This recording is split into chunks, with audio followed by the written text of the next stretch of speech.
Hi everyone, this is just a really short PowerPoint presentation on GL Invigilation. First of all, thank you so much for agreeing to come in, give up your Saturday and come in and take part in invigilation or looking after the corridors.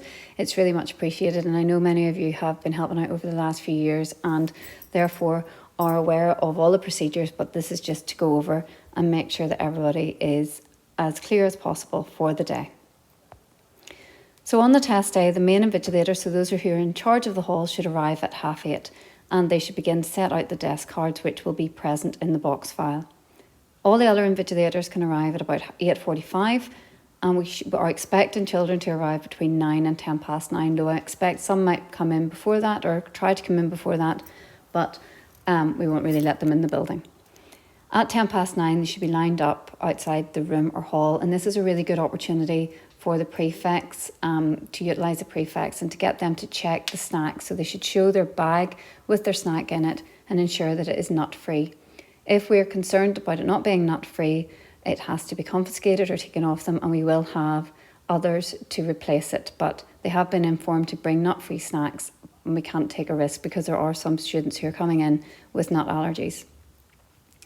Students should be in the room by 9:20 and seated at that time. The papers will be delivered to the main invigilator by the headmaster in the morning, so they should be aware to look out for the headmaster coming with the papers. This is the timetable which has been provided by PPTC, and it is quite complicated. I am going to put in the box file for each room a simplified version of it, just including the normal timings and then the timings for additional time students. And as much as possible, try and stick to these timings because it does give a really clear guideline as to what is happening and what should be taking place. In the main halls, we are hoping to have digital clocks like we would have for the external exams, and in the other exam rooms we will have just the presence of at least one clock. So timekeeping is important, but this should help you try and keep up with it. The other part is that it's really quite clear as to what has to be said, and this will be present in your box file as well.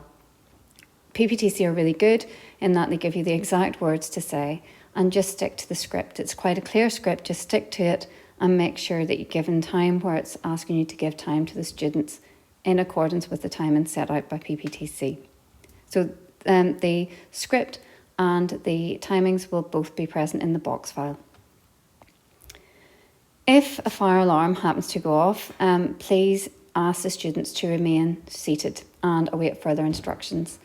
And just try and keep the kids calm as much as possible. Obviously, if there's a bell going off that they're not expecting, it might unsettle them. So try and keep them as calm as possible. And only if required to do so, they should leave the rooms in silence. And the emergency exits have been already sent out to you, but they're just present as well in this presentation if you need to check it.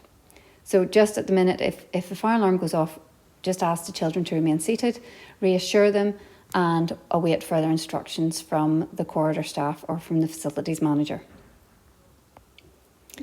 On the test day, toilet breaks are kind of set out, but the students should be able to use the toilets before the test and then again during the break. During the break, they should only be able to use the toilet facilities once the papers have been collected and that they have eaten their snack. After 10 minutes of a break, they can eat their snack, and then they can be dismissed row by row to use the toilet to try and prevent a bottleneck effect in the different areas. If they need to go to the toilet during the test, they have to be escorted by a staff member, and that's where you utilise the prefects in the hall or the other staff members in the hall. There are different arrangements for those in the smaller rooms upstairs, but I'll speak to the individual invigilators about those in person. Okay. In the box file, there will also be a record of incident sheet, and that is really where there is something that you wouldn't be expecting to happen. So hopefully we don't have to use it, but if there is an incident, for example, a student feeling nauseous or a student being sick or a student banging their head or banging their leg, etc., we need to record it, and that needs to be kept on file for PPTC and for ourselves. So please record it with centre name and centre number, candidate name and candidate number, and then any details of the incident and the action taken. If no further action is required, just write down no further action required. If you have any questions between now and Saturday, please don't hesitate to get into contact with me, Jenny Breen, or Lee Crawford. Lee will be here on the exam morning, the morning of the exam as well. So please speak to her if you're not sure about something, or indeed speak to the headmaster if you have any queries, and hopefully we'll be able to prevent any confusion with regards to it. In the meantime, thank you very much for your help. I'm convinced that you're all very well experienced and able, and it will all go smoothly. So thank you so much.